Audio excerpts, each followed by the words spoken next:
Instagram open చేసి చాలు ఒకటే పాట ఒకటే సినిమా, అదే రాజు వేస్ రంబాయ్. మా ఫ్రెండ్స్ అందరూ చూసి చాలా బాగుంది సినిమా, కంపల్సరీ చూడాలంటే ఎన్ని పనులున్నా సినిమాలు చూడడం ఇష్టం లేకపోయినా అదే పనిగా ఈ సినిమా కోసం వచ్చా.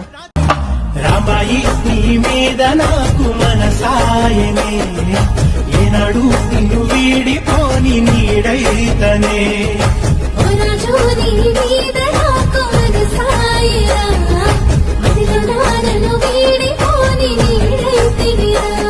ఎక్కడ పోయినా మాకు తిండి ముఖ్యం కాబట్టి ఇంటర్వెల్లో పాప్కార్న్ కూల్ డ్రింక్స్ తీసుకున్నాం. ఒక్క మాటలో ఈ సినిమా రివ్యూ చెప్పాలంటే టైం పాస్ లవ్ చేసి ప్రతి ఒక్కరు ఈ సినిమా చూడాల్సిందే. లవ్ అంటే ఇన్ని కష్టాలు ఉంటాయని నాకు ఇప్పుడే తెలిసింది. ఏమైనా మా అమ్మ ఒక ట్రూ లవ్ నిలబడాలంటే అబ్బాయి చేతిలో ఏముండదు, మొత్తం అమ్మాయిల చేతిలోనే ఉంటుంది. అమ్మాయి ఎంతో స్ట్రాంగ్ గా నిలబడితే గానీ మీ ట్రూ లవ్ సక్సెస్ కాదు. ఒకవేళ మీ ఇద్దరు స్ట్రాంగ్ ఉన్నా ఇంట్లో వాళ్ళు ఒప్పుకోరు. అందుకే ఈ లవ్లు గీవులు మనకొద్దు. మర్యాదగా లైఫ్ ఎంజాయ్ చేసామా, తిన్నామా, పడుకున్నామా నెట్ ఉండాలా. సరే మామ, గుడ్ నైట్. రేపటి వీడియో కలుసుకుందాం, బాయ్. అలాగే పోయేటప్పుడు ఒక లైక్ ఫాలో కొట్టేసుకోండి మామ.